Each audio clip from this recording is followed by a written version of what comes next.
The union നെറ്റ്ഫ്ലിക്സിൻ്റെ ഏറ്റവും പുതിയ thriller action സിനിമയാണ്. ഈ സിനിമയുടെ ട്രെയിലർ കണ്ട സമയത്ത് ഞാൻ ഒരുപാട് പ്രതീക്ഷയാണ് പോയത്. പക്ഷെ അത്ര പ്രതീക്ഷയ്ക്കുള്ളതുണ്ടായിരുന്നോ എന്ന് നമുക്ക് പറയാം. അപ്പം സിനിമ എന്താണെന്ന് ചോദിച്ചു കഴിഞ്ഞാൽ പേര് പോലെ തന്നെ ദ യൂണിയൻ എന്ന് പറയുന്നത് ഒരു സീക്രട്ട് ഇൻ്റലിജൻസ് ഏജൻസിയാണ്. അപ്പം സിനിമ തുടങ്ങുന്നത് ഒരു വലിയ ഓപ്പറേഷനൊക്കെ കാണിച്ചുകൊണ്ടാണ്. പക്ഷേ ആ ഒരു ഓപ്പറേഷൻ ഫെയില്യൂർ ആകുന്നു. ഒരു വലിയ ലിസ്റ്റ്, അതായത് ഇതുവരെ FBI, CBI പോലെയുള്ള എല്ലാ ഓർഗനൈസേഷനിലും വർക്ക് ചെയ്ത ആളുകളുടെ പേരും ഡീറ്റെയിൽസും ഉള്ള ഒരു ലിസ്റ്റ് ഇവർക്ക് മിസ്സിങ് ആവുന്നു. ആ ഒരു സാധനം റിക്കവർ ചെയ്യുക എന്നുള്ളതാണ് ഈ ഒരു സിനിമയുടെ മോട്ടീവ് എന്ന് പറയുന്നത്. അപ്പം ഇവരുടെ ഏജൻസ് എല്ലാം കോംപ്രമൈസ്ഡ് ആയി. അപ്പം ഇവരുടെ യൂണിയനിലെ ഏജൻസിനെ ഒന്നും ഇവർക്ക് ഈ ഒരു മിഷന് വേണ്ടി കൊണ്ടുപോകാനായിട്ട് പറ്റില്ല. അപ്പം റോക്സീൻ എന്ന് പറയുന്ന ലീഡിങ് ക്യാരക്ടർ, ഫീമെയിൽ ക്യാരക്ടറാണ്. ആ ഒരു ക്യാരക്ടറാണ് ഈ ഒരു മിഷൻ ലീഡ് ചെയ്തത്. പക്ഷേ ആ ഒരു മിഷൻ ഫെയിലിയർ ആകുന്നു. അപ്പം വേറൊരു പുതിയ ഏജൻറ്റിനെ വേണം. അതായത് ഇതുവരെ ഒരു ഏജൻസിയിൽ വർക്ക് ചെയ്തിട്ടില്ല, അതായത് ഒരു നോബഡി അല്ലെങ്കിൽ ആരും അറിയപ്പെടാത്ത ഒരാളെ വേണം എന്നുള്ള രീതിയിൽ വരുന്ന സമയത്താണ് നമ്മുടെ നായകൻ മൈക്കിൻ്റെ ഇൻട്രോ വരുന്നത്. മൈക്ക് എന്ന് പറയുന്നത് ഒരു കൺസ്ട്രക്ഷൻ വർക്കറാണ്. ഒരു ചെറിയ വില്ലേജിൽ വർക്ക് ചെയ്ത് യൂഷ്വൽ ലൈഫായിട്ട് പോകുന്ന ഒരു മിഡിൽ ഏജ്ഡ് മാൻ.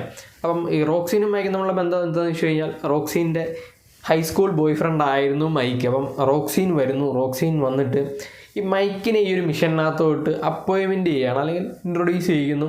അങ്ങനെ യൂണിയനകത്തോട്ട് മൈക്ക് വരുന്നതും പിന്നെ ഈ ഒരു മിഷന് വേണ്ടിയിട്ട് ഇവർ രണ്ടുപേരുടെ വർക്ക് ചെയ്യുന്നതും കുറച്ചധികം ട്വിസ്റ്റുകളൊക്കെ ഇതിനകത്ത് കാണിക്കുന്നുണ്ട്. ആക്ച്വലി ഒരു ട്വിസ്റ്റിൻ്റെ സമയമായപ്പോൾ നമുക്ക് കൺഫ്യൂസിങ് ആവും. ഓക്കെ, ഇതിങ്ങനെ ആകാനുള്ളൊരു ചാൻസ് ഇല്ല, ഇതിപ്പോൾ ആരെ നമ്മൾ ട്രസ്റ്റ് ചെയ്യും എന്നുള്ള, കണ്ടുകൊണ്ടിരിക്കുന്ന വ്യൂവേഴ്സ് എന്നുള്ള നിലയിൽ, പ്രേക്ഷകൻ എന്നുള്ള നിലയിൽ നമ്മളിനി ആരെ ട്രസ്റ്റ് ചെയ്യും എന്നുള്ളൊരു സാധനം വരും നമുക്ക്. പക്ഷെ ഒരു 2 മിനിറ്റ് കഴിയുമ്പോൾ നമുക്ക് മനസ്സിലാവും ഇത് തേപ്പാണ് എന്നുള്ളത്. അങ്ങനെ പോയി ഈ ഒരു ചെറിയ ട്വിസ്റ്റുകളും കുറച്ച് ആക്ഷൻ സീക്വൻസുകളും കുറച്ച് കാർ ചേസിങ് സീനുകളും ഒക്കെ കാണിച്ചു പോയിട്ടുള്ള ഒരു സിനിമയാണ്. ഇതിൻ്റെ ക്ലൈമാക്സിൽ ഞാനൊട്ടും സാറ്റിസ്ഫൈഡ് അല്ല. കാരണം എന്താണെന്ന് വെച്ച് കഴിഞ്ഞാൽ കുറച്ചും കൂടെ എൻഗേജിങ് ആക്കാമായിരുന്നു ക്ലൈമാക്സ് പോർഷൻ എന്നുള്ളത്. ക്ലൈമാക്സ് വരെ കൊണ്ടെത്തിക്കുന്നത് ഭയങ്കര എൻഗേജിങ് ഒക്കെയാണ്, ഒരു കാർ ചേസിലൊക്കെയാണ് പോകുന്നത്. പക്ഷേ ക്ലൈമാക്സ് എന്ന് പറയുന്നത് ഭയങ്കര സിമ്പിൾ ക്രിഞ്ച് ഐറ്റം ആയി പോയി എന്ന് എനിക്കൊരു ഫീലുണ്ട്. കുറച്ചും കൂടെ ഒക്കെ ഒരു എൻഗേജിങ്, ഒരു ട്വിസ്റ്റൊക്കെ കൊണ്ടുവന്നിരുന്നുണ്ടെങ്കിൽ നമുക്ക് കുറച്ചും കൂടെ ഒരു അഡ്രിനാലിൻ റഷൊക്കെ വന്നാൽ. അതൊന്നുമില്ല, ഇതൊരു നോർമൽ നമ്മൾ ഇതുവരെ നെറ്റ്ഫ്ലിക്സിൻ്റെ ഒരുപാട് ആക്ഷൻ ത്രില്ലർ സിനിമകൾ കണ്ടിട്ടുണ്ട്. അതേപോലൊരു സിനിമ അല്ലാണ്ട് അതിൽ കൂടുതൽ ഈ സിനിമയിൽ നിന്ന് പ്രതീക്ഷിക്കാനില്ല എന്ന് ഈ ഒരു ക്ലൈമാക്സ് ആവുന്ന സമയത്ത് മനസ്സിലാവും നമുക്ക്. പക്ഷേ ഇതിൻ്റെ ഒരു ക്ലൈമാക്സ് കഴിഞ്ഞിട്ട് ഒരു ടൈലൻ്റൊക്കെ വരുന്ന സമയത്ത് ഈ ടൈലൻ്റ് ഒന്നും ഇവിടെ വെക്കണ്ടായിരുന്നു, കുറച്ചും കൂടെ നല്ലൊരു ടൈലൻ്റൊക്കെ കൊടുക്കാമായിരുന്നു എന്നൊക്കെ ഒരു പേഴ്സണൽ ഒപ്പീനിയൻ എനിക്കുണ്ടായി ഈ ഒരു സിനിമ കണ്ട സമയത്ത്.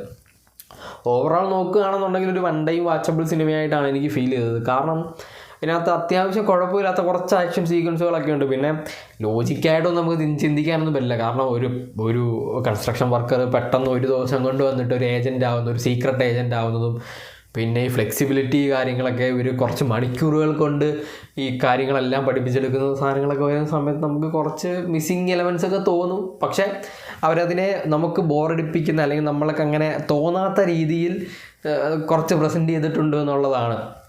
പ്രത്യേകിച്ച് ആ ഒരു ക്യാരക്ടറിനെ ഇൻട്രൊഡ്യൂസ് ചെയ്യുന്ന സമയത്ത് ഹൈസ്കൂളിലെ എല്ലാ ഗെയിംസിലും ഭയങ്കരമായിട്ട് ലീഡ് ചെയ്തിരുന്ന ഭയങ്കര മികച്ച ഒരു സ്റ്റുഡൻ്റ് ആയിരുന്നു എന്നൊക്കെ കാണിച്ചിട്ട് ഇങ്ങനെ കാണിക്കുന്നതുകൊണ്ടായിരിക്കാം അതങ്ങനെ പോകുന്നത്. പിന്നെ കൺസ്ട്രക്ഷൻ വർക്കിലായിരുന്നു ഒട്ടും പേടിയില്ലാത്തൊരാൾ എന്നുള്ള രീതിയിലൊക്കെ കാണിക്കുന്നത് കൊണ്ടും ഒക്കെ നമുക്ക് അങ്ങനെ ഒരു ഫീൽ വരുന്നില്ല. പക്ഷേ എവിടേക്കോ എന്തൊക്കെയോ ഒരു മിസ്സിങ് എലമെൻറ്റ്സ് ഈ ഒരു സിനിമ കാണുന്ന സമയത്ത് എനിക്ക് തോന്നി.